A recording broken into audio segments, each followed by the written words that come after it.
Euskal Herriko ikastolak euskara sustatzeko ezinbesteko eremuak dira. Baina zer gertatzen da ikasgelatik kanpo?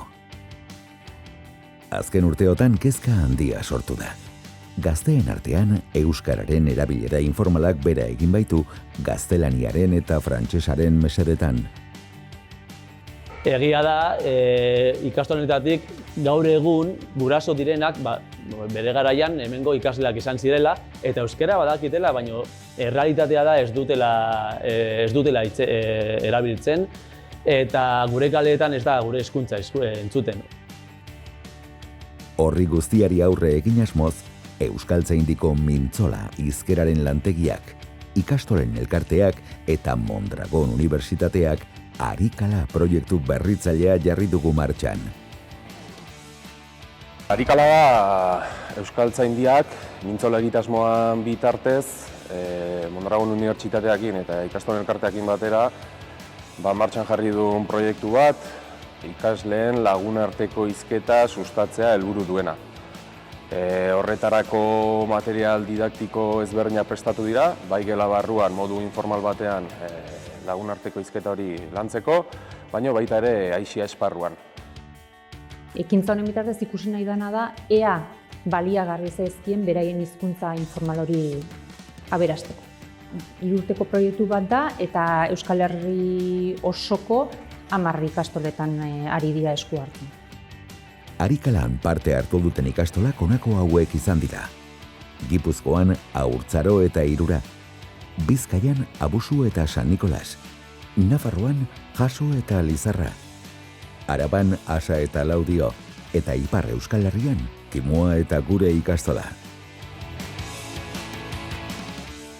Hegoaldeko eta iparraldeko 10 ikastola hauetako lehen hezkuntzako 2. zikloko ikasleekin egin dugu froga pilotua. Esku hartzen mailakatuak egin dira bai ikasgelan zein aisialdi guneetan lantzeko eta guztira 3 ikasturtez luzatu da. Lehenengoan, parte hartzaileek baliabide linguistikoak eskuratu dituzte. Ez dut pitorik ulertzen!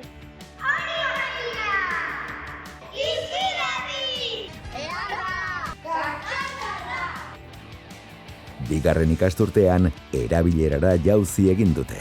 Eta horrez gain, 10 ikastolen arteko topaketa antolatu genuen Altsasun.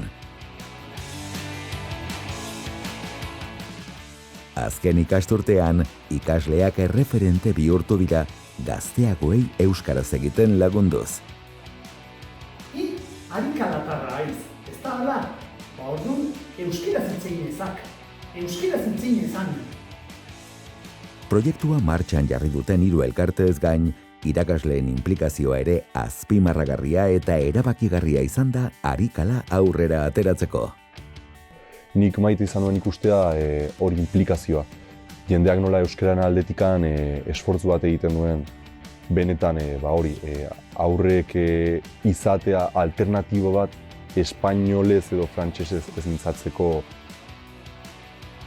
Metodologiari dagokionez, lanketaren eta ikerketaren arteko nahasketa izan da. Hau da, ariketak eginala, ikasleengan izandako inpaktua neurtu dugu ikerketa baten bitartez. Neurketa horiei esker, aldaketa antzeman dugu ikasleengan. Gu ohartu gara ikasleentzat gauza berria izan dela, ez? Eta ez zituzten ezagutzen esamolde hauek. Eta beraz, ilusio handiz hartu dute, bai adarra jotzeko, zirikatzeko ere, pozik daudela esateko, eta orduan, ohartu gara beraik erabiltzen dituztela.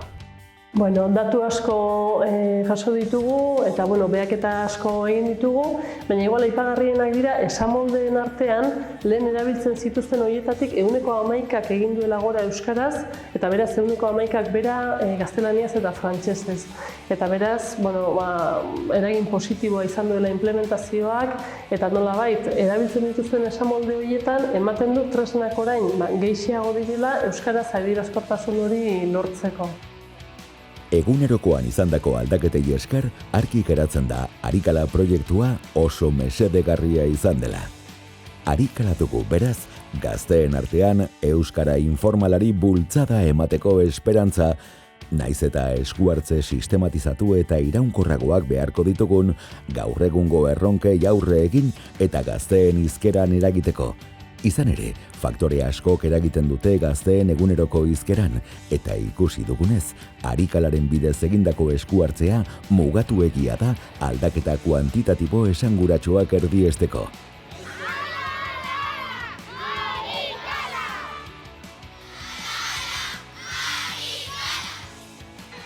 Eskerrik asko parte hartu duzuen ikasle guztioi.